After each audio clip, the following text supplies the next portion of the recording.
Welcome back. आपकी अदालत में आज हमारे मेहमान हैं अन्ना हजारे और अरविंद केजरीवाल। आपकी अदालत में आज हम सवाल पूछ रहे हैं लोकपाल बिल पर। आपकी अदालत में अगला इल्जाम। आपकी अदालत में अन्ना हजारे पर आरोप है कि इनका आंदोलन समाज की सच्चाई से दूर है। अन्ना, कपिल सिब्बल का बयान मैंने पढ़ा। उन्होंने कहा कि लोकपाल अगर बन भी जाएगा तो क्या होगा? क्या बच्चे का स्कूल में दाखिला हो जाएगा? क्या गरीब को हॉस्पिटल में जगह मिल जाएगी? क्या खाने को 2 वक्त रोटी मिल जाएगी? अगर कपिल सिब्बल को ऐसे लगता है तो ड्राफ्टिंग कमेटी में किस लिए आए फिर समय बिताने के लिए? उसी टाइम बताना था कि ये लोकपाल से कुछ नहीं होगा, हम नहीं आ सकते। कम 3 महीने का पीरियड क्यों बिताया उसमें? लेकिन ये बात तो उनकी ठीक है। बड़े सवाल तो हैं पानी का, बिजली का, सड़क का। तो अगर लोकपाल बन भी गया तो क्या होगा? एक मिसाल बताता हूं। कोई एक स्कूल का लड़का है, वो एक एप्लीकेशन लेकर गया, वो एप्लीकेशन दफ्तर में दिया, वो कंप्यूटर में फीड होगा और वो दफ्तर से उसको SMS नंबर दिया जाएगा और घर में बैठकर वो देखेगा मेरा काम कहाँ तक आया है। उसको चक्कर लगाने की जरूरत नहीं पड़ेगी ऑफिस में बार बार। ये होगा लोकपाल से। ये 2 साइंस और टेक्नोलॉजी आम आदमी की, एक आम आदमी की 2 चीजें हैं। एक तो जो भ्रष्टाचार है आम आदमी के लेवल पे, ये सरकार ने हमारी बात मानी नहीं है। हमारा ये कहना है कि आम आदमी के लेवल का भ्रष्टाचार, उसके घर के सामने की सड़क, उसकी पानी, बिजली, जहाँ जहाँ भ्रष्टाचार है उसकी शिकायत भी वो लोकपाल या लोकायुक्त में कर सके और उसके ऊपर जांच हो और दोषी अधिकारियों को या पॉलिटिशियंस को सजा मिले।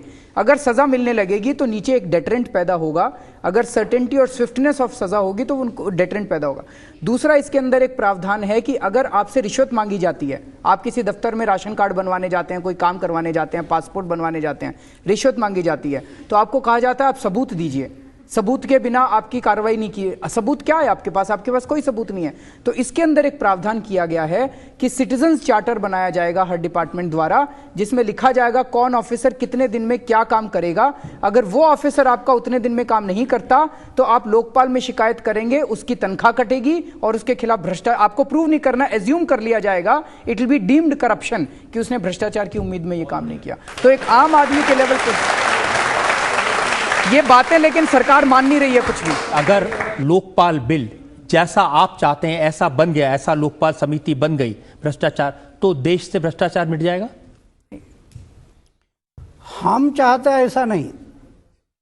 हम चाहते हैं कि सरकार और सिविल सोसाइटी दोनों मिलकर एक अच्छा ड्राफ्ट बनाकर वो कानून बनाना, और लोकपाल आने से भी 100% करप्शन खत्म होगा ऐसे मैं भी नहीं मानता हूं। लेकिन 60-65% से ज़्यादा करप्शन को ब्रेक लगेगा और गरीब लोगों को जो न्याय नहीं मिलता वो मिलने लगेगा। जिन मंत्रियों के साथ बैठकर आपको लोकपाल बिल बनाना है उनको आपने प्रेस कॉन्फ्रेंस में धोखेबाज कह दिया।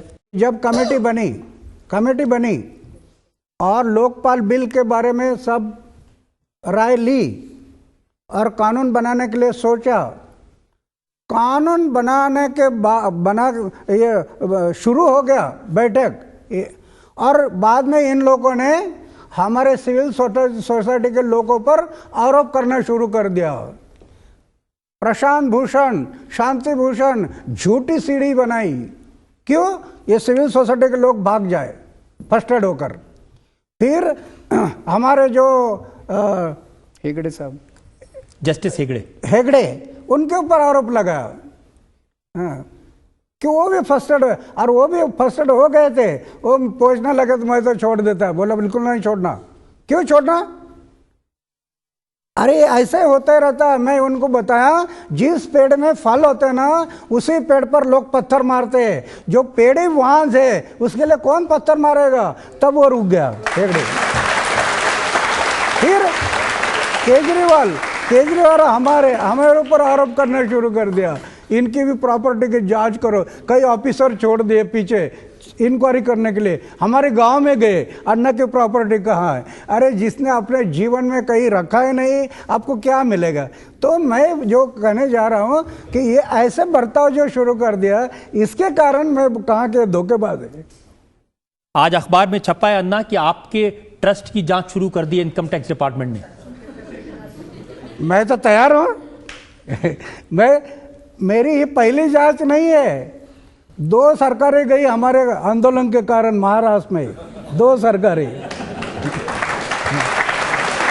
और जब मैं वो 6 मंत्री घर गए, 400 से ऑफिसर घर गए और मेरी इंक्वायरी लगा दी।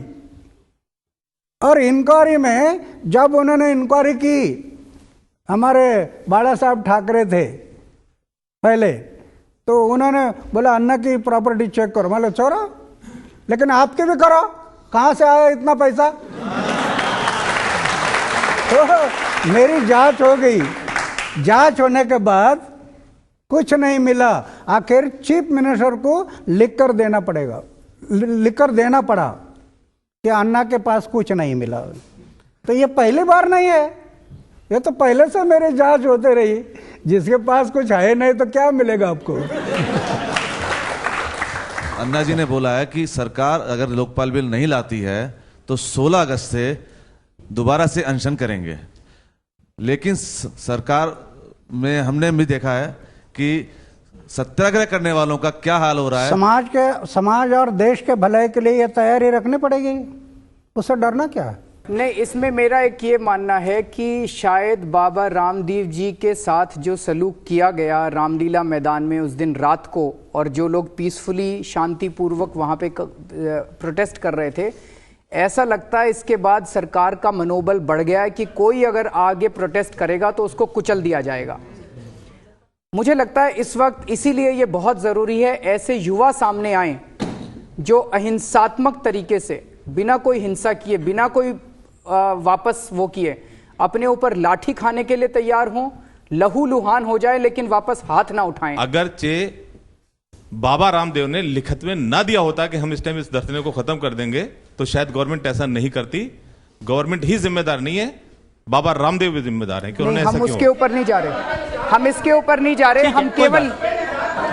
अच्छा, आपके साथ में वो महिलाएं वो कुछ कहना चाहती हैं? मैं तो हाउस वाइफ हूँ, ना मैंने पॉलिटिक्स करी ना मैंने कुछ करा, पर ये सोते हुए कि ये कौन से कांग्रेस पार्टी का था कि रात को सोते में अगर तुमने लिखकर भी दे दिया तो तुम्हें उसका सुबह तक इंतजार तो करना चाहिए था, है?